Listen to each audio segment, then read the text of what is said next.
बंधुओं, आप सभी को पुरुषोत्तम मास की शुभ मंगल कामनाएं। बंधुओं, आज हम चर्चा करेंगे कि पुरुषोत्तम मास क्यों होता है, क्या है इसका महत्व। बंधुओं, पुरुषोत्तम मास तीसरे वर्ष में एक अतिरिक्त माह के रूप में होता है, जिसे मल मास कहा गया। जब इस माह का निर्माण हुआ समय की गणना के आधार पर,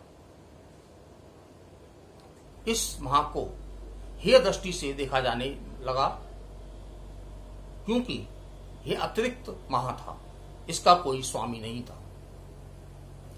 इसलिए भगवान नारायण ने इसको अपना नाम दिया, जिससे यह पुरुषोत्तम मास के नाम से कहलाया। इसको पुरुषोत्तम मास की संज्ञा देकर भगवान श्री नारायण ने इसके महत्व को बहुत बढ़ा दिया। बंधुओं, काल की गणना में दिन, घटी, पल, विपल का अंतर प्रत्येक वर्ष होता है। इसी अंतर को समायोजित करने हेतु अधिक मास की व्यवस्था होती है। सूर्य व पृथ्वी की गति में होने वाले परिवर्तन के कारण तिथियों का समय घटता बढ़ता है। वह सभी की गणना करने पर इस अधिक मास की उत्पत्ति होती है। सूर्य मास व चंद्र मास के मध्य संतुलन है ये अधिक मास।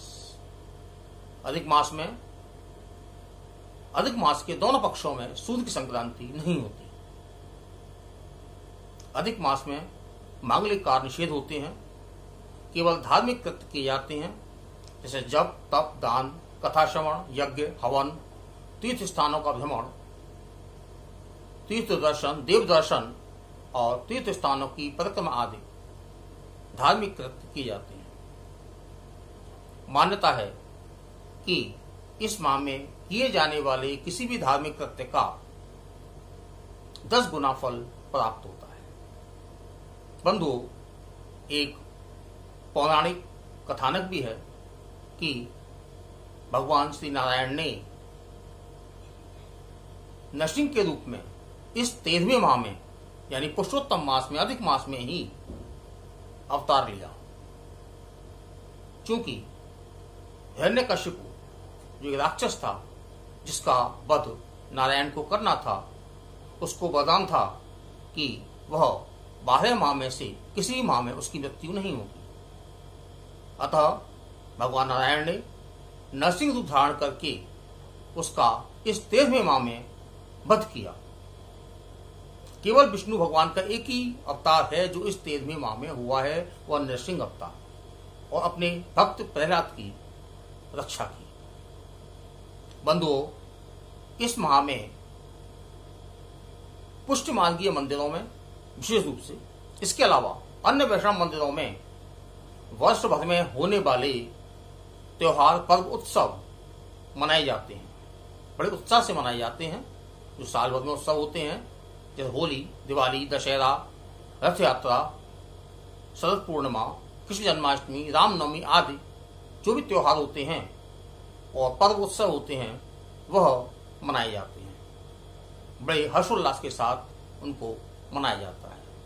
यानी पुरुषोत्तम मास की महिमा अनंत है, क्योंकि यह स्वयं अनंत भगवान के नाम से इसको संज्ञा मिली हुई है। बंधुओं, आप सभी को पुनः हार्दिक शुभ मंगल कामनाएं पुरुषोत्तम मास की। जय श्री